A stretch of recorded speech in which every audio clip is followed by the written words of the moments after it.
We've known it as the Tata 87X, we've known it as the Tata Buzzard, we've also known it as the Tata Gravitas. But this familiar yet unique Tata SUV is finally coming to a showroom near you, branded the all-new Tata Safari.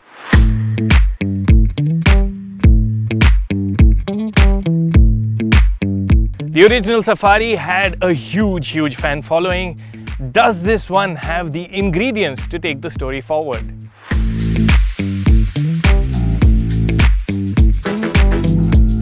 First things first, Tata says this SUV was always going to go on sale as the new Safari. The little name game, it was to keep the secret from getting out too soon. While there have been strong opinions on the name, let's judge the SUV for what it is. And what it is immediately identifiable as, at least from up front, is a larger version of the Tata Harrier. The split headlamp arrangement is shared, and the only real difference is the new chrome finished tri-arrow pattern for the Safari's grille. From other angles though, you won't mistake one for the other. Designed to accommodate a third row of seats, the Safari sports a higher roofline, a longer rear overhang, features a full-size rear quarter glass, and the tail end is more upright too. Even the tail lights, though similar in treatment, are different. Adding some flavor to the Tata are its chunky roof rails that are styled to suggest a stepped roof, somewhat of a trademark element on the original Safari. In dimensions, the new Safari is 80mm taller and 63mm longer than a Harrier, though width and wheelbase are unchanged. All in all, the new Safari has a great stance that's only helped by the 18-inch diamond-cut alloy wheels. And visible through the wheels are the new rear disc brakes, which I'll get to in a bit. Curiously, while the rims are a size up on the Harriers, they're still of the same design. Inside too, some things are familiar. If you've been behind the wheel of a Tata Harrier, you'll immediately feel at home in the Tata Safari. The dashboard is shared between the two models, and the only points of difference is this ashwood trim on the dashboard and this new oyster white leatherette upholstery. Now, the leatherette upholstery in this light and bright shade looks really good at first glance, but I can tell you that it will be a pain to keep clean. In fact, we've been struggling to keep it clean over the course of this shoot. One of the other changes on the Safari is the switch to an electronic parking brake. The Tata Harrier's manual thrust lever-like parking brake has now gone, and what you get is this nice and easy to use button system. In other areas, everything you like about the Harrier is carried forward into the Safari as well. I really like the effect of this massive panoramic sunroof. It really opens up the Safari's cabin. I also like the mix of materials on the inside, especially the soft touch surface on the dash top. At the same time, things are not perfect. For instance, there is this jagged edge to the dashboard that keeps fouling with your left knee. And I would have also liked if Tata would have updated the infotainment system. The 8.8-inch touchscreen looks a bit small by today's standards, and even things like the rear view camera could have seen a few more pixels added. Shifting focus to the back, there's a detail that'll immediately strike a chord with fans of the original Safari. If there's one thing that connects Safaris old and new, it's got to be this theatre-style seating. What that means is the middle row seats are set higher than the front row seats, and what that gets you is a great view of the world outside. Do note the Safari will be available as standard with 7 seats, while the range-topping versions will get the option of a 6-seat configuration. Now, I'm in the Safari 6-seater, and that means you get captain's chairs for the middle row. But the seat to be on is this one right here for all the adjustability that it also packs in. I'll show you. So, using this boss mode function, you can push the front seat all the way forward. You can take your seat all the way back, and you also have the option to recline the backrest. There's also a nice and comfortable armrest packed in. The seat itself is also really comfortable. The seat cushioning is well judged, and almost everyone will find themselves very comfy on this perch. I say almost everyone because perhaps people with larger physiques or healthier body types like me will find the seats aren't quite as generously wide as you would have liked. There are no sunshades for the rear windows, and the USB slots are frustratingly hidden from view. And what of the third row?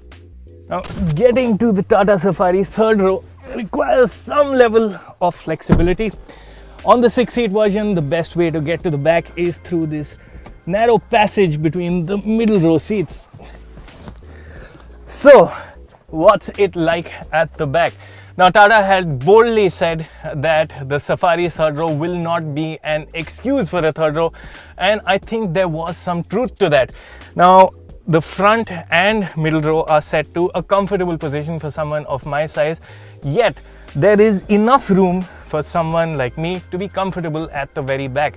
Yes, headroom is in short supply, but anyone shorter than me will be absolutely comfortable here.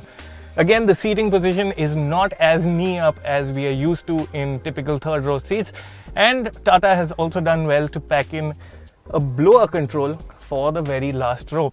You also do get USB slots, and there's a nice window, though the aircon vents at the very back do hamper visibility. Traveling with a full house does sadly mean no room for luggage. Lifting the heavy manually operated tailgate is a task and isn't worth the effort given the mere 73 litres of luggage space on offer. You do have the option to split and fold the third row seats to free up luggage room when you need. The 7-seat version offers more flexibility with its split and fold middle row bench, and the added practicality doesn't come at the cost of comfort. The 7-seat Tata Safari will have greater appeal for buyers with larger families. Now, just as the 6-seater, it is a car that scores very well on middle passenger comfort. Now, again, you have a boss mode, so you can take the front passenger seat forward. You can move your own seat forward and backward. You can recline the backrest as you please. And the real point of distinction is just how comfortable this seat is, both in terms of back support and thigh support. This is a place you can be comfortable for long hours. Access to the 7-seat Safari's third row is via the curbside. The aperture isn't the largest, but the one-touch operation for the seat fold and tumble and the damped movement is really well executed.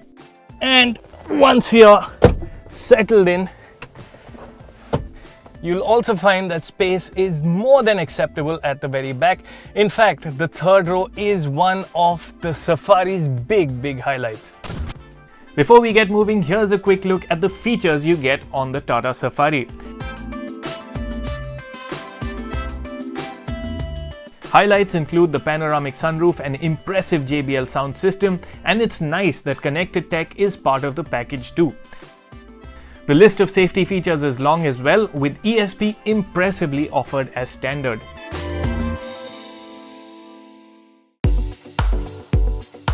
The Tata Safari uses the same engine and gearboxes as the Harrier.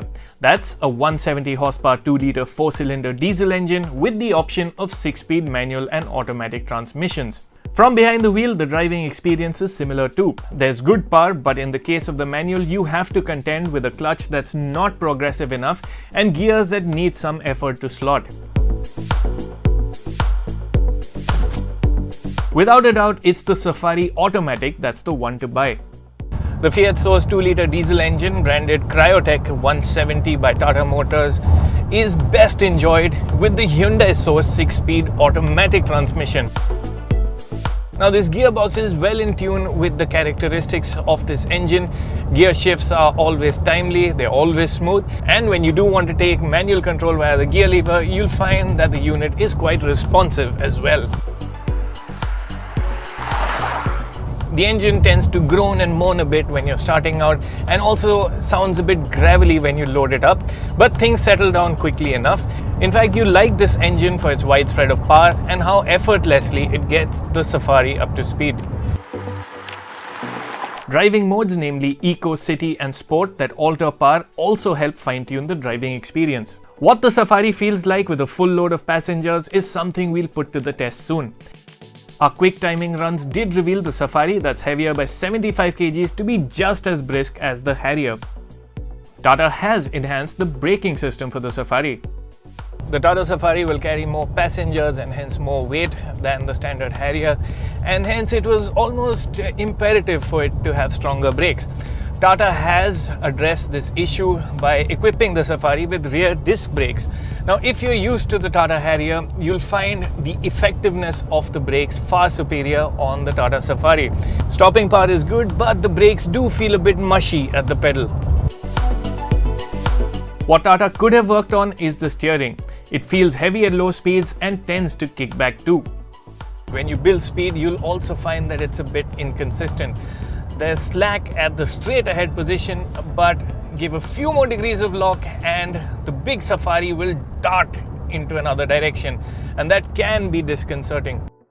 Tata has mildly softened the suspension on the Safari for a bit more comfort. The Tata Safari is an effortless cruiser and gobbles up the miles without much fuss. But on wavy surfaces at high speeds, you will find that it's not quite as well tied down as something like a Jeep Compass. Low speed bump absorption is what the Safari does best. Like the Harrier, the Tata Safari makes light work of bad roads and potholes.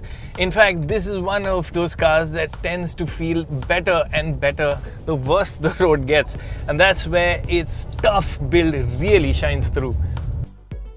Now for the elephant in the room. Is the new Safari Safari enough when there are no roads? With its monocoque construction and front-wheel drive layout, it's a radical departure from script to the old body-on-frame 4x4 model. And the fact is, any soul-searching missions to reclaim your life can't be too extreme. For its part, the new Safari does get wet and rough terrain response modes, and ground clearance is enough to tackle a mile trail. The good news is that the Safari's Omega architecture does support all-wheel drive, and Tata says if there's enough demand, it could consider bringing out a Safari AWD.